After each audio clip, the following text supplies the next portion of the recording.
ಆತ್ಮೀಯ H16 news ಅರ್ಥಾತ್ ಹೇ ಸೀತಾರಾಮ್ ನ್ಯೂಸ್ಗೆ ಸ್ವಾಗತ. ನಾನು ಎಂ.ಐ. ಮಲ್ಲಪ್ಪ ಜೋತ್ ಅವರು. ಆದಮೇಲೆ ಬಿ ಜೆ ಪಿಯಲ್ಲಿ ಅಂದುಕೊಂಡಷ್ಟು ಸರಳವಾಗಿ ಭಿನ್ನರ ಅಂದರೆ ನಮ್ಮ ಯತ್ನಾಳ್ ಹಾಗೂ ರಮೇಶ್ ಜಾರಕಿಹೊಳಿ ಅವರ ಈ ಗುಂಪಿನ ಪರವಾಗಿ ಹೆಚ್ಚಿನ ಶಾಸಕರು ಮಾತಾಡ್ತಾ ಇಲ್ಲ. ಮಾತಾಡಿದ್ರೆ ಒಬ್ಬರೇ ಅನ್ನುವಂಥ ಮಾತುಗಳು ಕೇಳಿ ಬರ್ತಾ ಇದ್ದಾವೆ. ಅದರಲ್ಲೂ ಮುಖ್ಯವಾಗಿ ಹರಿಹರದ ಬಿ.ಪಿ. ಹರೀಶ್ ಅವರು ವಿಜೇಂದ್ರ ಅವರ ಹಾಗೂ ಅವರ ನಿಷ್ಠರ ವಿರುದ್ಧ ಹೇಳಿದ್ದಾರೆ ಅಂತ ಕೇಳಿಬಂದದ. ಉಳಿದ 45ರಲ್ಲೇ ಒಂದು 12 ಶಾಸಕರು ತಮ್ಮ ಅಭಿಪ್ರಾಯನೂ ಹೇಳಿದ್ದಾರೆ ಅಂತೇಳಿ ಹೇಳ್ತಾ ಇದ್ದಾರೆ. ನಮ್ಮ ರಾಧಾ ಮೋಹನ್ ದಾಸ್ ಅಗರ್ವಾಲ್ ನೇತೃತ್ವದಲ್ಲಿ ಏನು ಈ ಒಂದು ವಿಚಾರವನ್ನು ಮಾತಾಡೋದು ಕೇಳೋದು ಎಲ್ಲರ ಜೊತೆಗೆ ಏನು ಶುರು ಮಾಡಿದ್ರು ಒಂದು ಹೈಕಮಾಂಡ್ದಿಂದ, ಅದ್ರಲ್ಲಿ ಮ್ಯಾಕ್ಸಿಮಮ್ ಶಾಸಕರು ಈ ಬನದ ಕಾಟ ಒಬ್ಬರು ಟೀಕೆ ಮಾಡೋದು ಇದು ಸರಿಯಲ್ಲ, ಇದು ಬಿಡಬೇಕು ಅಂತ ಹೈಕಮಾಂಡ್ ಈಗಾಗಲೇ ಸೂಚನೆ ಕೊಟ್ಟದ. ಒಂದು ವರ್ಷ ಮಾಡಿದ್ದಾರೆ ಅವರು. ಅದನ್ನು ಹೈಕಮಾಂಡ್ ಮುಂದೆ ಮಾತಾಡೋಕಿನ ಹಾದಿ ಬೀದಿಲಿ ಮಾತಾಡಿ ವಿರೋಧ ಮಾಡೋವಂಥದ್ದೆಲ್ಲ. ಅಷ್ಟೇ ಯಾಕೆ ಒಬ್ಬ ಶಾಸಕರಂತೆ ಸ್ಪಷ್ಟವಾಗಿ ಕೇಳ್ತಾ ಇದ್ದಾರೆ. ಅಲ್ರಿ ಇವರು ಕೇಂದ್ರ ಮಿನಿಸ್ಟರ್ ಆದಾಗ ಅದು ಸ್ಟೇಟ್ ಲೆವೆಲ್ ಇರಲಿ ಯಾವುದೂ ಇರಲಿ, ಬಟ್ ಕೇಂದ್ರ ಮಿನಿಸ್ಟರ್ ಆದಾಗ ನಮ್ಮ ಯತ್ನಾಳ್ರಿಗೆ ಯಾರಾದರೂ ವಿರೋಧ ಮಾಡಿದರೆ ಆಗ 32 ವರ್ಷ ಕೇವಲ. ಹೀಗಾಗಿ ಅದು ಮುಖ್ಯ ಅಲ್ಲಿಲ್ಲ, ಅವ್ರ ಯೋಗ್ಯತೆ ನೋಡಿ ಆಗ್ತಾ ಇರ್ತದೆ. ಅದನ್ನು ಬಿಟ್ಟು ಅವರು ಏನೋ ಸಣ್ಣವರಿದ್ದಾರೆ ಮತ್ತೇನೋ ಇದ್ದಾರೆ ಅಂತ ಆರೋಪ ಮಾಡೋದ್ರಿಂದ ಏನಾಗ್ಬೋದು, ಪಾರ್ಟಿಗೆ ಹೊಡೆದು ಬಿಡ್ತದೆ ಅನ್ನುವಂಥ ಮಾತು. ಇನ್ನು ಕೆಲವೊಬ್ಬರು ಮೌನವಾಗಿ ಯಾರು ಇಲ್ರಿ ಇಲ್ಲಿ ಪರಿವಾರವಾದ ಯಾರಲ್ಲಿಲ್ಲ, ಎಲ್ಲರೂ ಪರಿವಾರವಾದ, ಇಲ್ಲಿ ಭ್ರಷ್ಟಾಚಾರ ಮಾಡಿದವ್ರು ಯಾರಿದ್ದಾರೆ ಅನ್ನೋ ಒಂದು ಒಳಗಿದ ಮಾತುಗಳಾಗಿದ್ದಾವೆ ಅಂತ ಕೇಳಿ ಬರ್ಲಿಕ್ಕಂಥದ್ದು. ಹೀಗಾಗಿ ಮೋಸ್ಟ್ಲಿ ಈಗ ಇಲ್ಲಿವರೆಗೆ ನೋಡುವಂತಹ ಒಂದು ಡೆವಲಪ್ಮೆಂಟ್ಗಳನ್ನೆಲ್ಲ ಗಮನಿಸಿದಾಗ ಯತ್ನಾಳರ ಬಣಕ್ಕೆ ಒಂದಿಷ್ಟು ಏನೋ ಹಿನ್ನಡೆ ಆದಂಗೆ ಅನ್ನಿಸ್ತಾ ಇದೆ. ಯಾಕಂದರೆ ಮೊದಲ ಪಕ್ಷ ಹೈಕಮಾಂಡ್ ಹೇಳಿದಂಗೆ ಕೇಳಬೇಕು, ಎಲ್ಲರೂ ಅದಕ್ಕೆ ಬದ್ದಿರಬೇಕು. ಆದರೆ ಇವರು ಹೈಕಮಾಂಡ್ ಈಗಾಗಲೇ ಹೈಕಮಾಂಡ್ ನೇಮಿಸದ ನಮ್ಮ ಇವರನ್ನ ವಿಜೇಂದ್ರ ಅವರನ್ನು. ಈಗ ಮತ್ತೆ ಪ್ರಶ್ನೆ ಮಾಡೋದು ಏನು, ಎಷ್ಟು ಮಟ್ಟಿಗೆ ಒಳ್ಳೆಯದು ಸರಿ, ಅದು ಇದರಿಂದ ಪಾರ್ಟಿಗೆ ಎಷ್ಟು ಪೆಟ್ಟು ಬೀಳ್ತದೆ, ಪಕ್ಷಕ್ಕೆ ಎಷ್ಟು ಪೆಟ್ಟು ಬೀಳ್ತದೆ, ಅದನ್ನು ಮೀರಿ ಹೇಳೋದು ಹೇಗೆ ಅಂತ. ಯಾಕಂತಂದ್ರೆ ಈಗಾಗಲೇ ಕಾಂಗ್ರೆಸ್ ಇದ್ದಿದ್ದು ತನ್ನ ಕಬಂಧ ಭಾವವನ್ನು ನಿಶ್ಚಿತವಾಗಿ ಹೆಚ್ಚು ಮಾಡ್ಕೊತ ಹೊರಟದ, ಹಿಡಿತವನ್ನು ಹೆಚ್ಚು ಮಾಡ್ತಾ ಹೊರಟದ. ನಮ್ಮಲ್ಲಿ ತಿಕ್ಕಾಟದಿಂದಾಗೆ ಇವತ್ತು ಕಾಂಗ್ರೆಸ್ಸಿಗೆ ಅನುಕೂಲ ಆಗಿ ಹೋಗಿಬಿಟ್ಟದು ಭಾಳಷ್ಟು. ಅದಕ್ಕಾಗಿ ಈ ತಿಕ್ಕಾಟನ್ನು ಬಿಡಿಸ್ಬೇಕು ಅನ್ನೋಂಥ ಮಾತನ್ನು ಭಾಳಷ್ಟು ಶಾಸಕರು ಮಾತಾಡಿದ್ರು ಅಂತಾರೆ. ಯಾಕಂದರೆ ಬಿ ಜೆ ಪಿಯಲ್ಲಿ ವಿಶೇಷವಾಗಿ ಈಗೆಲ್ಲ ಹಲವು ಸಲ ಚರ್ಚೆ ಮಾಡಿದ್ದದೇ ಇಲ್ಲ. ಈ ನಮ್ಮ ಯಡಿಯೂರಪ್ಪನ ವಿರೋಧವಾಗಿ ದೊಡ್ಡ ಪ್ರಮಾಣದ ಒಂದು ಬಿರುಗಾಳಿ ಹೇಳ್ತದೆ ಅಂತೇಳಿ ಅನಿಸಿಲ್ಲ. ಯಾಕಂತಂದ್ರೆ ಅವರಿಂದ ಅಲ್ಲಿ ಆ ಪಕ್ಷದಲ್ಲಿ ಭಾಳಷ್ಟು ಜನ ಶಾಸಕರಾಗಿರ್ಬೋದು, ಮಾಜಿ ಶಾಸಕರಾಗಿರ್ಬೋದು, ಹಾಲಿ ಸಂಸದರಾಗಿರ್ಬೋದು, ಮಾಜಿ ಸಂಸದರಾಗಿರ್ಬೋದು, ಸಂಸದರು ಸಹಿತ ಇಬ್ಬರು ಭೇಟಿಯಾಗಿದ್ದರು ಅಂತ ಸುದ್ದಿಗಳಿದ್ದಾವೆ. ಅಂದರೆ ಉಳಿದವ್ರಿಗೆ ಉಸಾರು ಬೇಡಪ್ಪ ನಮ್ಮ ಇಲ್ಲಿ ಸುಮ್ಮನೆ ಯಾರು ಪರ ನಿಂತ್ರೇನು ಯಾರು ವಿರುದ್ಧ ನಿಂತ್ರೇನು ಏನಾಗೋದಿದೆ ಅನ್ನುವಂಥ ಪ್ರಶ್ನೆ ಇಲ್ಲೇ ಮೂಡಿಬಿಟ್ಟದು. ಹೀಗಾಗಿ ಈಗಿನ ಮಟ್ಟಿಗೆ ಮಾತ್ರ ವಿಜೇಂದ್ರ ಅವ್ರ ಶೇಪ್ ಏನು ಅಂತ ಎಲೆಕ್ಷನ್ ನಡೆದ್ರೆ ಯಾಕೋ ಏನೋ ಯತ್ನಾಳ್ರಿಗೆ ಒಂದು ಸ್ವಲ್ಪ ಯತ್ನಾಳ್ ಬಣದವ್ರಿಗೆ ಒಂದು ಹಿಂಬಡ್ತಿ ಆಗ್ಬೋದು, ಹಿನ್ನಡೆ ಆಗ್ಬೋದು ಅನ್ನೋಂಥದ್ದು ಕಾಣ್ತಾ ಇದೆ. ಅದಕ್ಕೆ ಈಗ ಬಿ ಜೆ ಪಿ ಹೈಕಮಾಂಡ್ ಮುಂದೆ ಒಂದು ಚಾಯ್ಸಿಂಗ್ ಬಂದು ನಿಂತ್ಬಿಟ್ಟೆ. ಚುನಾವಣೆ ಮಾಡಿತು ಮತ್ತೇನೋ ಮಾಡಿತು, ಅದು ಎಷ್ಟು ಮಟ್ಟಿಗೆ ಯೋಗ್ಯ. ಯಾಕಂದ್ರೆ ಹೈಕಮಾಂಡ್ ಮಾತು ಕೇಳಲಾರ್ದವ್ರಿಗೆ ಚುನಾವಣೆ ಮಾತು ಕೇಳ್ತಾರೇನೋ, ಚುನಾವಣೆಯಲ್ಲಿ ಗದ್ದ ಮಾಡಿದ್ರು ಹಾಗೆ ಮಾಡಿದ್ರು ಎಬ್ಬಿಸೋದಿಲ್ಲ ಅಂತ ಏನು ಗ್ಯಾರಂಟಿ ಅದ ಅನ್ನುವಂಥ ಚರ್ಚೆಗಳು ಹೇಳ್ತಾಯಿದ್ರು, ನಾನಾ ರೂಪದ ಚರ್ಚೆಗಳು. ಅದು ಎಲ್ಲರದ್ದು ಒಂದೇ ಥರಕ್ಕೇನಪ್ಪ ಅಂದರೆ ಬಿ ಜೆ ಪಿ ಶಾಸಕರದು ಅಥವಾ ಮಾಜಿ ಆಯಿತು ಹಾಲಿ ಆಯಿತು, ಈ ಒಂದು ಕಾಂಗ್ರೆಸ್ ಇವತ್ತು ನಾವು ಭಾಳ ಮಜಬೂತಾಗಿ ನಮ್ಗೆ ಸಿಗ್ಲಿಕ್ಕತ್ತದ. ತಾನು ತಪ್ಪುಗಳು ಮಾಡಿ ಒಂದು ಒಳ್ಳೆಯ ನಮಗೆ ಅನುಕೂಲ ಆಗುವಂಥ ಮಾರ್ಗವನ್ನು ನಿರ್ಮಾಣ ಮಾಡಲಿಕ್ಕೆ ಇಂಥ ಪ್ರಸಂಗದಲ್ಲಿ ನಾವು ಒಗ್ಗಟ್ಟಿನಿಂದ ಈ ಕಾಂಗ್ರೆಸ್ನ ಎದುರಿಸಿದ್ರೆ 2022 ನಾವು ಗೆಲ್ಲಕ್ಕೆ ಸಾಧ್ಯದ. ಅದು ಬಿಟ್ಟು ನಮ್ಮೊಳಗೆ ನಾವು ಕಾಲು ಜಿಗ್ಗಿದ್ರೆ ಒಬ್ರು ಕಾಲು ಒಬ್ರು ಜಗ್ಗಿದ್ರೆ ನಾವು ಗೆಲ್ಲಕ್ಕೆ ಹೆಂಗೆ ಸಾಧ್ತದೆ ಅನ್ನೋಂಥ ಚರ್ಚೆ ಭಾಳ ದೀರ್ಘವಾಗಿ ಮತ್ತು ಆಳವಾಗಿ ನಡೆದಂತೇಳಿ ಅಲ್ಲೆಲ್ಲ ಚರ್ಚೆ ನಡೆದಿದ್ದಾವೆ.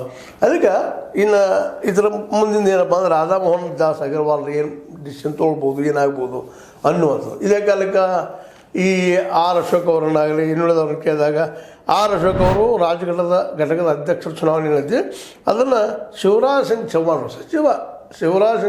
ಮಾಡ್ತಾರೆ ನಿರ್ಧಾರ. ಅವ್ರು ಮಾಡೋದ್ರೆ ಮಾಡೋದಿಲ್ಲ, ಅದರಿಲ್ಲ. ಮತ್ತು ನೀವೇನಂತೀರಿ ಅಂತ ಕೇಳಿದಕ್ಕೂ ಸಹಿತ ಅವರು ಅದಕ್ಕೆ ಉತ್ತರ ನೇರವಾಗಿ ಕೊಡಲಿಲ್ಲ ಅನ್ನೋದಿಲ್ಲ, ಗಮನಿಸಬೇಕಂತ ವಿಷಯ ಆಗ್ಯದ. ಹೀಗಾಗಿ ಇದು ಈ ಮತ್ತಷ್ಟು ಯತ್ನಾಳರ ಈ ಒಂದು ಇದರ ಹೈಕಮಾಂಡ್ ಜೊತೆ ಕಾಟ ಅಂತ ಕೆಲವರು ಅರ್ಥ ಮಾಡ್ತಾ ಇದ್ದಾರೆ. ಅಥವಾ ವಿಜೇಂದ್ರವರೆಗಿನ ಅಥವಾ ಒಂದಿಗಿನ ತಿಕ್ಕಾಟದಿಂದಾಗಿ ಪಾರ್ಟಿಗೆ ಭಾಳ ಡ್ಯಾಮೇಜ್ ಆಗಿದೆ ಇಲ್ಲಿವರೆಗೆ. ಅದು ನಿಲ್ಲಿಸೋದು ಭಾಳ ಯೋಗ್ಯ ಅನ್ನೋದು ಒಟ್ಟು ಎಲ್ಲರ ಅಭಿಪ್ರಾಯ ಅದಕ್ಕೆ ಕಾಣ್ತದೆ.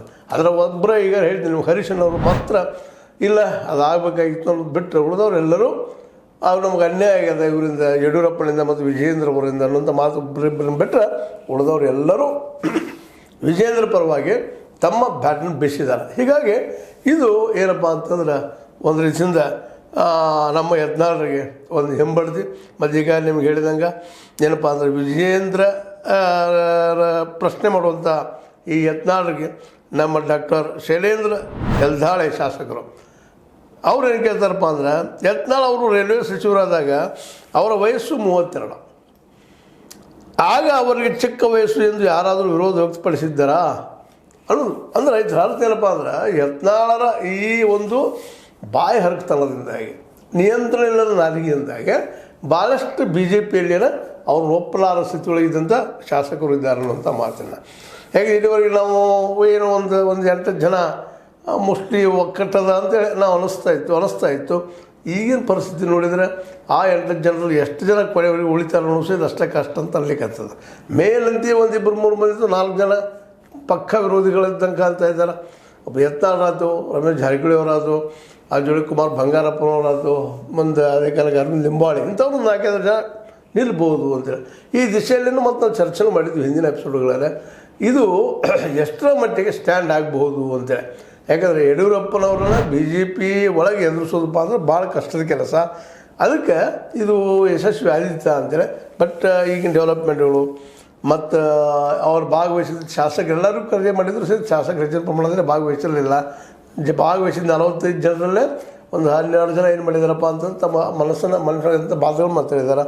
ಉಳಿದವರು ಅದನ್ನು ಮಾತಾಡಲಿಕ್ಕೆ ಹೋಗಿಲ್ಲ, ಚರ್ಚೆ ಮಾಡಲಿಕ್ಕೆ ಹೋಗಿಲ್ಲ, ಅಥವಾ ಮೌನಾಗಿ ಬಿಟ್ಟಿದ್ದಾರೆ. ಇದರ ಅರ್ಥ ಏನಪ್ಪ ಅಂತಂದ್ರೆ, ಈ ಎಲ್ಲ ಶಾಸಕರಿಗೆ ಮತ್ತು ನಮ್ಮ ಸಂಸದರಿಗೆ ಇದ್ರ ಚರ್ಚೆ ಬೇಡ ಆಗಿದೆ.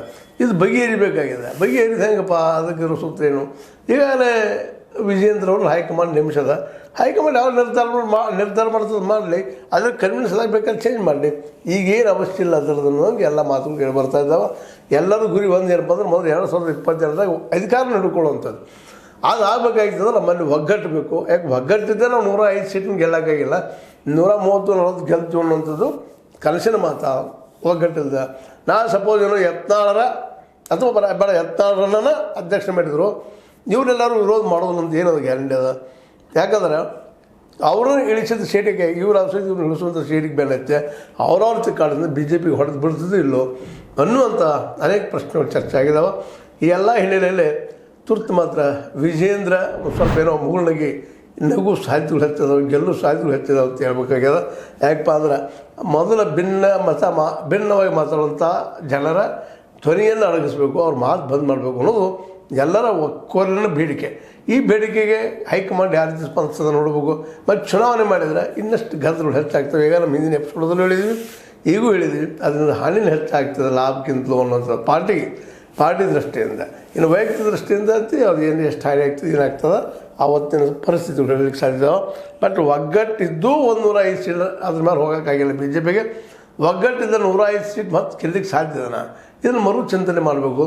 ಜೊತೆಗೆ ವಿರೋಧಿ ಬಣದವರಾದರೂ ಸಹಿತ ಅಥವಾ ಯತ್ನಾಳ ಬಣದವರಾದರೂ ಸಹಿತ ಅವ್ರ ಪಾರ್ಟಿ ದೃಷ್ಟಿಯಿಂದ ಚಿಂತನೆ ಮಾಡಿ ಇದರ ಡಿಸಿಷನ್ ತೊಗೊಳ್ಳೋದು ಉತ್ತಮ. ಇಲ್ಲಪ್ಪ ಅಂದ್ರೆ ಇಲ್ಲಿ ಯಾರಿಗಾರು ಏನು ಹೇಳೋ ಸ್ಥಿತಿಯೊಳಗೆ ಇಲ್ಲ ಅನ್ನುವಂಥದ್ದು. ಮತ್ತು ಸಪೋಸ್ ಯತ್ನಾಳ ಬಣದ ಯಾರೋ ಅಧ್ಯಕ್ಷರಾದರು ಅದಕ್ಕೆ ಯಡಿಯೂರಪ್ಪರ ಏನಪ್ಪ ಅಂದರೆ ಹಿಂಬಾಲಕರು ಸಪೋರ್ಟ್ ಮಾಡೋದಿಲ್ಲ ಅನ್ನೋದು ಈ ಎಲ್ಲ ಡೆವಲಪ್ಮೆಂಟ್ ಗೊತ್ತಾಗಲಿರ್ತದೆ. ನಿಮಗೇನು ಅನ್ನಿಸ್ತದೆ? ಇದು ಲೈಕ್ ಮಾಡಿ, ಶೇರ್ ಮಾಡಿ, ಕಮೆಂಟ್ ಮಾಡಿ, ಜೊತೆಗೆ ಸಬ್ಸ್ಕ್ರೈಬ್ ಆಗೋದು ನಿಲ್ಲಿಸೋಕೆ ಹೋಗ್ಬೇಡ್ರಿ ಅಂತ ಹೇಳ್ತಾ H60 ನ್ಯೂಸ್ ಅಥವಾ ಹೇ ಸೀತಾರಾಮ್ ಇದು ಸತ್ಯದ ಕೈಗಳಲ್ಲಿ ವಂದನೆಗಳು.